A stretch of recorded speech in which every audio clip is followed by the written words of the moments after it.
Bismillahirrahmanirrahim. Assalamualaikum warahmatullahi wabarakatuh. Salam sejahtera, salam Malaysia Madani, salam kita Selangor maju bersama, salam rahmah. Saya mulakan dengan 2 rakaat pantun. Terima kasih Timbalan Pengerusi Tetap. Singgah Hulu Kelang membeli roti, jenama gardennya berisi inti. Terima kasih speaker yang baik hati, beri saya peluang bahas sekali lagi. Negeri Selangor makmur dan aman, pembangunan pesat, rakyat dipeduli. Saya harap tiada celahan kerana masa amat mencemburui. Tuan Timbalan Speaker, saya menyambung pembahasan saya semalam dan seperti janji Tuan Speaker semalam, masa 15 minit. Tema Selangor Juara Rakyat Sejahtera menggambarkan aspirasi kerajaan negeri untuk memastikan manfaat daripada pertumbuhan ekonomi yang rancak terus mengalir kepada rakyat dan dirasai oleh setiap anggota masyarakat. No one left behind, dengan izin. Saya amat teruja melihat peralihan fokus belanja pembangunan 2026 daripada sektor infrastruktur kepada sektor sosial dengan meningkatkan sebanyak 360 juta, iaitu kenaikan 30% berbanding sebelum ini.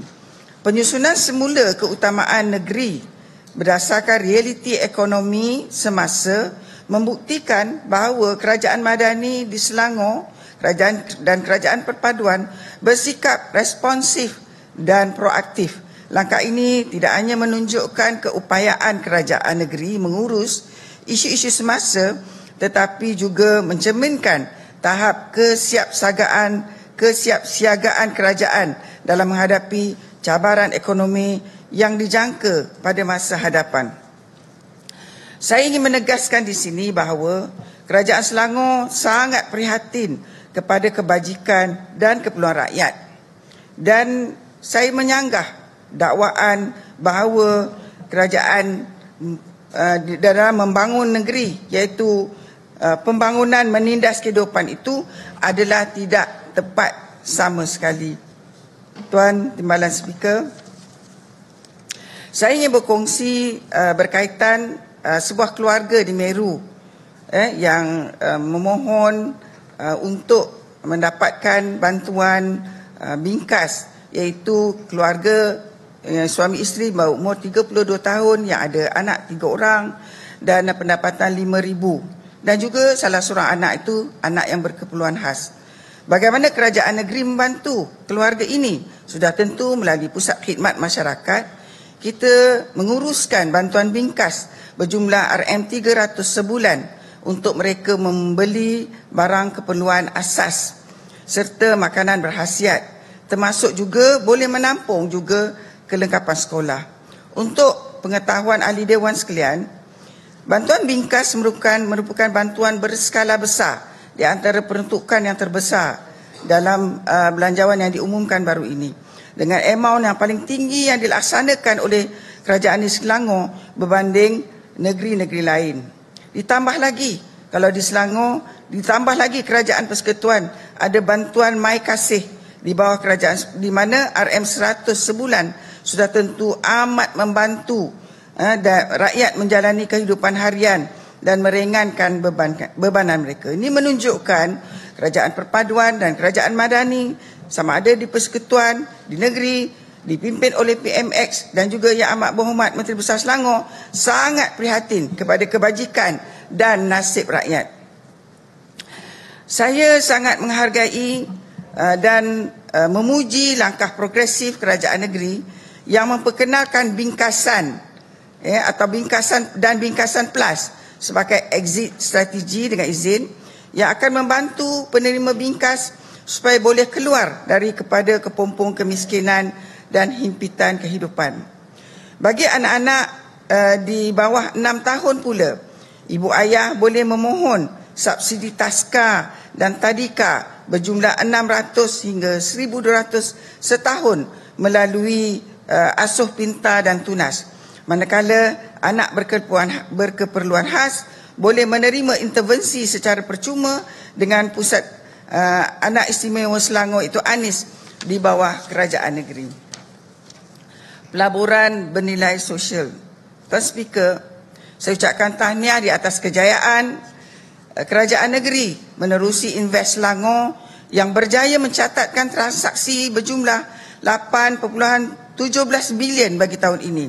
Seiring dengan pengenalan ASEAN Business Entity ABE dan Investor Pass dalam belanjawan PASS, bukan PAS. Investor Pass dalam belanjawan persekutuan di 2026 oleh Yang Amat Berhormat Perdana Menteri, peluang baharu untuk mengukuhkan keterhubungan ekonomi serantau kini terbuka dengan lebih luas. Sebab itu saya ingin bertanya bagaimana persediaan kerajaan negeri untuk mempos utama bagi syarikat tempatan dan antarabangsa mahu memohon atau beroperasi sebagai entiti ABE.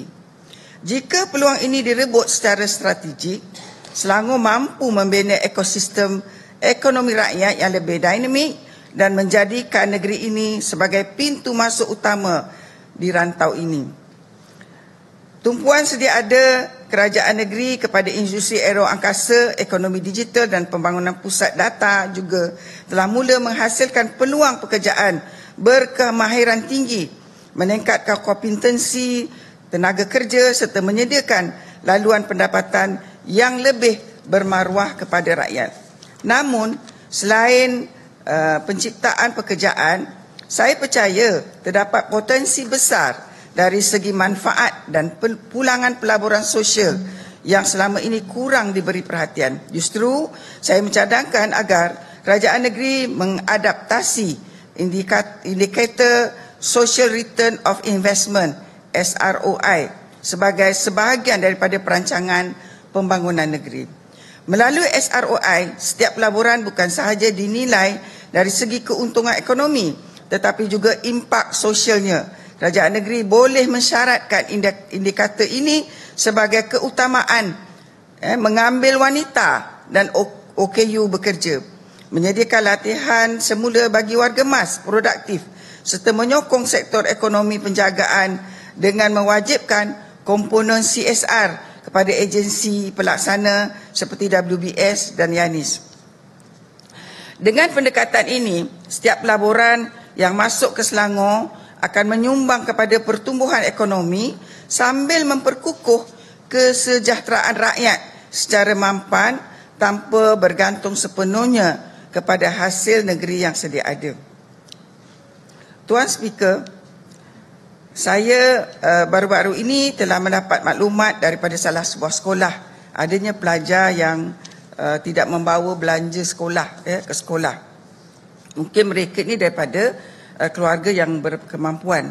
Jadi saya ingin menyentuh berkaitan bantuan makanan kepada pelajar daripada keluarga B40.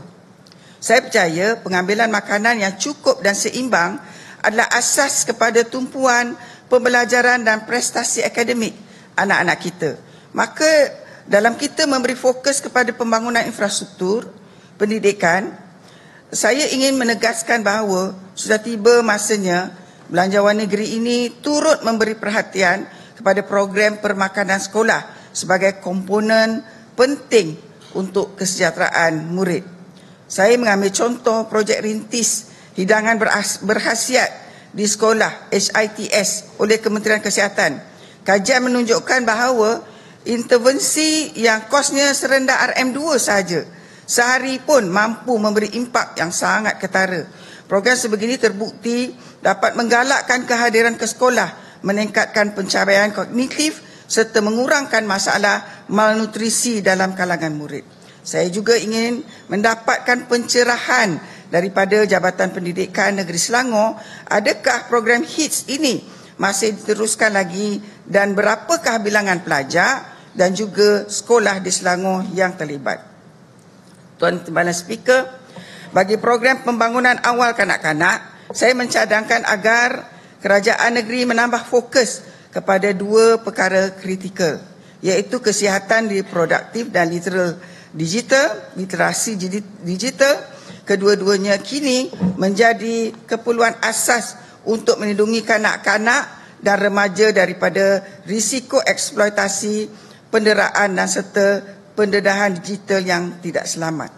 Saya menyambut baik dan ingin menarik perhatian Dewan berkaitan pemberian subsidi yuran kafa murid keluarga B40 sebanyak RM330 sebulan.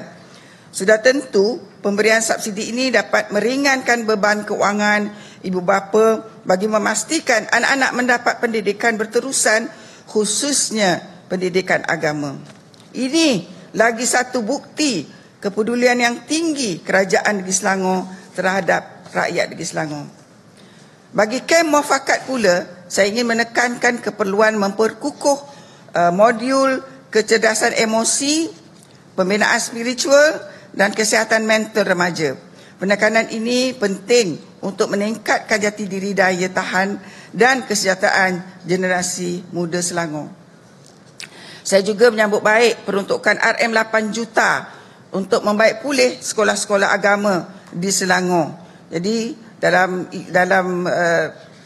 penambahan peruntukan ini juga saya juga sekali lagi ingin memohon sebuah sekolah rendah agama dibina di Taman Sungai Kapar Indah, di mana dalam perbahasan saya 2 tahun lalu pun saya sudah bangkitkan tentang pembinaan sekolah rendah agama di Taman Sungai Kapar Indah ini, di mana penambahan penduduk yang bertambah dan hanya ada sekolah rendah agama di Pekanmeru saja yang jaraknya agak jauh di Taman Sungai Kapar Indah, iaitu setengah jam perjalanan. Jadi ada pelajar yang tidak mendapat pendidikan, tak dapat hadir ke sekolah rendah agama ini. Saya harap kerajaan dapat memberi perhatian tentang perkara ini. Tuan Speaker, saya menyambut baik pelaksanaan program Turapan Mega menggunakan pendekatan teknologi inovatif oleh JKR Selangor melalui penggunaan sistem tertulang peratuang untuk memastikan jalan-jalan negeri berada dalam keadaan baik. Infrastruktur asas seperti jalan yang diselenggara dengan baik menjadi keperluan rakyat, terutama bagi jalan-jalan utama yang digunakan. Jadi saya ingin bawa perhatian Dewan juga yang saya pernah bawa juga dalam sidang Dewan 2 tahun lalu, iaitu jalan, walaupun jalan persekutuan, jalan FT 3217 Meru Kapar, Meru Kelang yang sekarang ni sangat sesak, hanya satu lorong, dan saya cadangkan jalan ini kalau dapat daripada usaha Esko sendiri, jalan ini dapat dilebarkan daripada satu laluan kepada 2 laluan, 2 lane, dan juga jalan ini juga rosak teruk, memandangkan hanya kalau adun tidak boleh membawa perkara ini, jadi jalan ini memang menjadi laluan utama daripada Kuala Selangor, daripada daerah Petaling. Jadi saya harap perkara ini juga dapat diberi tumpuan. Justru saya ingin menekankan bahawa JKR dan PBT perlu mengambil tindakan pemantauan berkala agar kita dapat pastikan jalan raya yang digunakan rakyat sentiasa dalam keadaan yang baik dan mengurangkan gangguan kepada pengguna. Saya ingin membawa sedikit isu kawasan, iaitu saya telah dikunjungi oleh pihak kuil dan rakan-rakan kaum India beragama Hindu yang memerlukan krematorium, iaitu tapak tanah perkuburan di Kapar, sebab tiada setakat ini. So saya dimaklumkan bahawa juga sudah ada tapak yang telah diwartakan. Jadi harap juga ini kerajaan dapat memberi perhatian, ya, di mana permintaan yang sangat tinggi dan juga komposisi pengundi rakyat yang beragama Hindu agak tinggi, ya, di kawasan Kapar dan Meru. Terdapat juga jalan-jalan yang kurang pencahayaan dan di lorong-lorong kampung, khususnya Jalan Pahit dan Jalan Nenas, dan yang saya harap pihak Esko dapat meluluskan sekiranya ada permohonan daripada pejabat DUN nanti, insya-Allah. Seperkara lagi, iaitu saya mohon supaya MBDK dapat menaik taraf dan membuat pembaikan stesen bas Kelang Sentral, iaitu jalan yang rosak teruk dan juga tiada pencahayaan yang baik, iaitu gelap, perlu memasang lampu yang lebih, dan juga kehadiran warga asing yang tidak terkawal.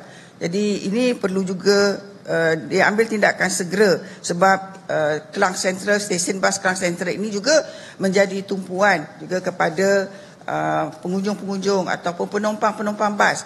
Jadi dari sekitar Shah Alam, ya, dari sekitar Kelang, dan ini juga perlu kepada perhatian.